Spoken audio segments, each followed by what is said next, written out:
Thank you, and it's an honor to be here today. So I got my education really in journalism from Democracy Now! And Democracy Now! Is an independent TV radio news hour. And what we mean by independent is that it takes no government or corporate funding.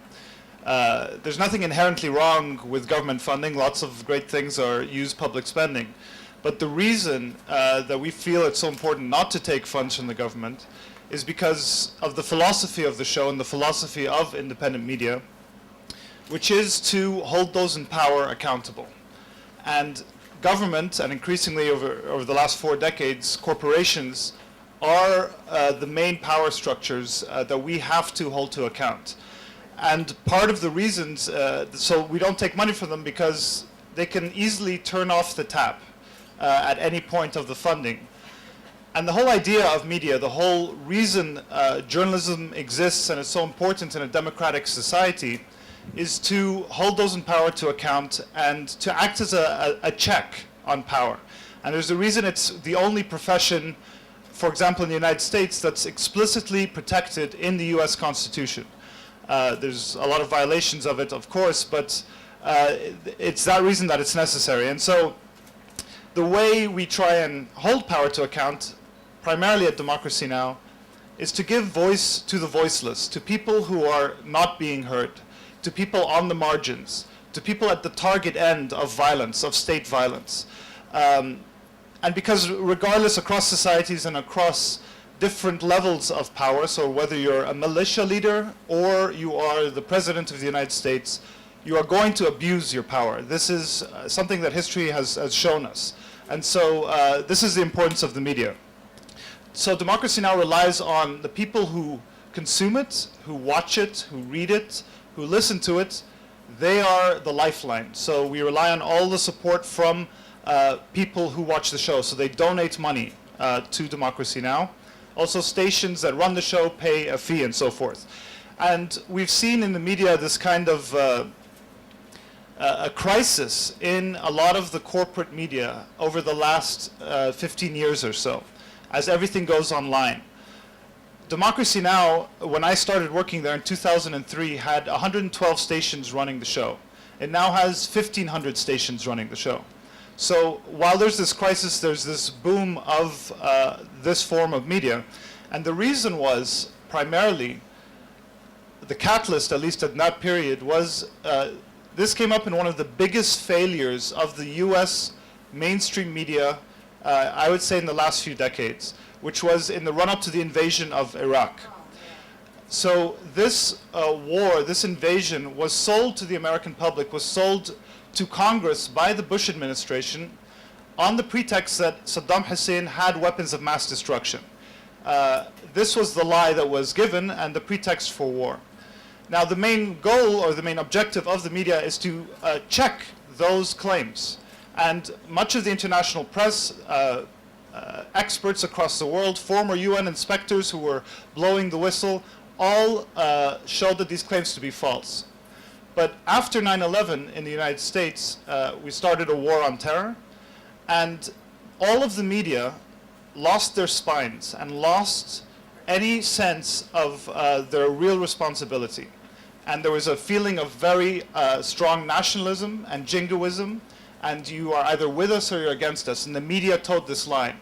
And so, for example, a paper you might think of as being quite good, something like the New York Times, the front page right-hand column of the New York Times is probably the most valuable real estate in print journalism in the world. And repeatedly, they would cite anonymously from the White House officials making these claims of weapons of mass destruction. And this was very influential. The Washington Post did the same, so did all the main TV networks. And this helped sell the war. So these issues, these are not minor things. These are the most important questions as a society of war and peace and life and death. And when these corporate media outlets act, instead of acting as a check on power, they act as a megaphone for power. And they act as a conveyor belt for government propaganda. So it can have a real effect. In Egypt now, we're having our war on terror, which was announced by Abdel al-Sisi against primarily the Muslim Brotherhood, but has since targeting most of society. Both the state and the private media in Egypt are towing the line and are whipping up a brand of anti-Islamist hyper-nationalism, which has really turned into a hysteria and that has had a real effect on the ground. But let me, I'm digressing, sorry from your question. So independent media was very important, both in laying the groundwork in Egypt for the 2011 revolution and afterwards. A couple of examples. Right after Hosni Mubarak was toppled in February of 2011, the Supreme Council of the Armed Forces was in charge of the country. They enjoyed widespread popularity throughout the country. The people in the army, our one hand, was the chant that was heard everywhere. Criticism of them was anathema. You would be demonized by the press, demonized by all political figures if you attacked the army. A month after Hosni Mubarak was toppled, there was a sit-in in Tahrir Square that was brutally broken up by the military on March 9th. They arrested dozens of people. They took them into the museum in Tahrir Square, which was acting as an army barracks. They tortured people and they conducted what's called virginity tests on women, which is really a form of sexual assault. No one wanted to touch this story. No state or private, well, obviously state media wouldn't, but even private media that had become increasingly willing to cover state abuse would not do it. No political figures would talk about it. And it was only when independent media activists filmed two women who were willing and brave enough to speak out despite extreme social pressure not to talk about what happened to them, that this started to become an issue. And it forced the private media to discuss the issue. And so this is what we call from independent media trickle-up journalism. We want them to take our stories and to have it disseminate out. And at the time, this forced international organizations also to cover the story, and CNN did cover the story, and it forced the Supreme Council of the Armed Forces to respond. And the person that had to respond was the youngest member of the Supreme Council of the Armed Forces, who was Abdel al-Sisi, and he defended the use of virginity tests, saying that they were necessary to protect the soldiers from accusations by the women that the soldiers raped them. So this is the justification of sexual assaulting a woman to protect her from sexual assault. But that's one example of how independent media was so important. Another one was also in 2011, and 2011 was really our big revolutionary year, and there was a burgeoning independent media movement. In December 16th, 2011, there was clashes that began near Majlis al-Wazara, the cabinet, downtown. They lasted for over a week. 17 people were killed.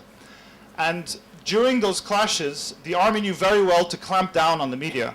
And they rushed into all the apartments that surrounded Tahrir Square and grabbed cameras. They came into ours. They took Omar Robert Hamilton, who's the coordinator of PALFest. They took his camera, they took our stuff, and we couldn't get it back. But some cameras did capture what happened.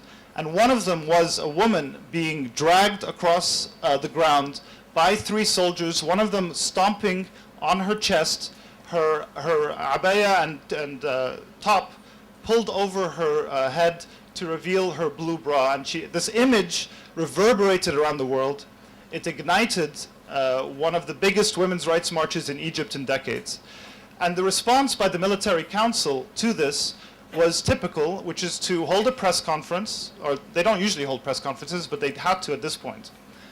And what they do is not explain the violence or try and give justification for it, but they completely deny that it even occurred. So they say, you know, these weren't our soldiers that did this. This guy's wearing Gucci shoes. Soldiers don't wear those. These kinds of just inane and meaningless responses. So what independent media activists did was very interesting. So they had their own press conference the next day. They called it Askar Kazabun, the military are liars. And they interlaced the comments of the Supreme Council of the Armed Forces general mixed in with the footage of soldiers viciously beating, almost to death, protesters. And much of the media, the state and private media, of course, would not air this. And so to reclaim, even though the airways are supposed to be public, they're not owned by the state, they're owned by the people. To reclaim a public space, they used physical space. So they took this footage, got projectors, and would broadcast them onto buildings or on a street corner. Once they broadcast it onto the Supreme Court to show people and to expose the abuse by the military. And so this was a very interesting way, in a very decentralized way. Anyone could download these videos, get a projector, and screen them. And they caused marches afterwards or discussions. But it was a way of reclaiming the public space, the public media space that was taken. Should I wrap up sooner? Okay, I'll just very quickly say a couple of other very important outlets in Egypt is Mada Masr, where Ursula will probably talk about a bit more, where she works. But it is an English language local media outlet.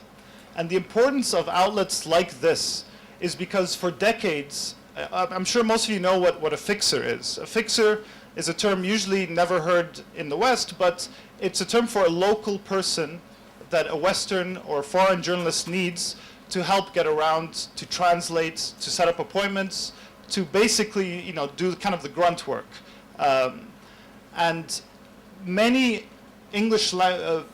Egyptians who were fluent in English worked for decades as fixers for Western journalists. But these kinds of English language outlets that are local and reported on, sorry? Oh, sorry, it's bilingual. Mada Masr is bilingual. It's also in Arabic. But the importance that it's in English also is that it allows Egyptians to tell their own story to the world and not have it filtered through another voice. And just finally, there's an unprecedented crackdown right now on journalists in Egypt. So we've seen 10 journalists be killed since 2011 in Egypt, 6 of them in the last year alone. And just to give you a sense of perspective, there was only 1 journalist killed in the 2 decades prior to 2011. There's 16 journalists in prison in Egypt, and that puts Egypt in the top 5 worst jailers in the world of journalists. And so you find a lot of independent media right now and regular media having to report on their colleagues themselves.